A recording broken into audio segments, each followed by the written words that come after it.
মার্কিন নিষেধাজ্ঞার কড়াকড়ির মধ্যে অনিশ্চয়তার মুখে পড়েছে ভারতের উচ্চাভিলাষী চাবাহার বন্দর প্রকল্প। ট্রাম্প প্রশাসনের কঠোর নীতির ফলে ইরান যুক্তরাষ্ট্র উত্তেজনার সরাসরি প্রভাব পড়ছে এই কৌশলগত প্রকল্পের উপর, যা দীর্ঘদিন ধরেই ভারতের গুরুত্বপূর্ণ ভূরাজনৈতিক বিনিয়োগ হিসেবে বিবেচিত হয়ে আসছে। এর আগে কিছু নিষেধাজ্ঞায় ছাড় থাকলেও ডোনাল্ড ট্রাম্পের দ্বিতীয় মেয়াদে ইরানের উপর কঠোর অবস্থানের কারণে প্রকল্পটি নতুন চাপে পড়েছে। গত বছরের সেপ্টেম্বরে চাবাহার প্রকল্প নিয়ে ছাড় প্রত্যাহারের ঘোষণা আসে। পরে ভারতের কূটনৈতিক তৎপরতায় 2026 সালের এপ্রিল পর্যন্ত মেয়াদ বাড়ানো হয়, যদিও অনিশ্চয়তা এখনো রয়ে গেছে। চাবাহার বন্দর ইরানের দক্ষিণ পূর্বাঞ্চলীয় সিস্তান বালুচিস্তান প্রদেশে অবস্থিত এবং ভৌগোলিকভাবে এটি ইরানের মালিকানাধীন।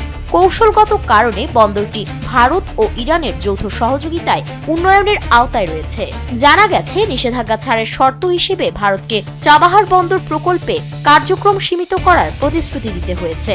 পাশাপাশি চলতি বছরের কেন্দ্রীয় বাজেটে এই প্রকল্পের জন্য কোনো নতুন বরাদ্দ রাখা হয়নি, যা গত এক দশকে প্রথম। এর মধ্যে প্রকল্প পরিচালনাকারী সংস্থা আইপিজিএল এর একাধিক কর্মকর্তা পদত্যাগ করেছেন এবং তাদের ওয়েবসাইটও নিষ্ক্রিয় হয়ে পড়েছে।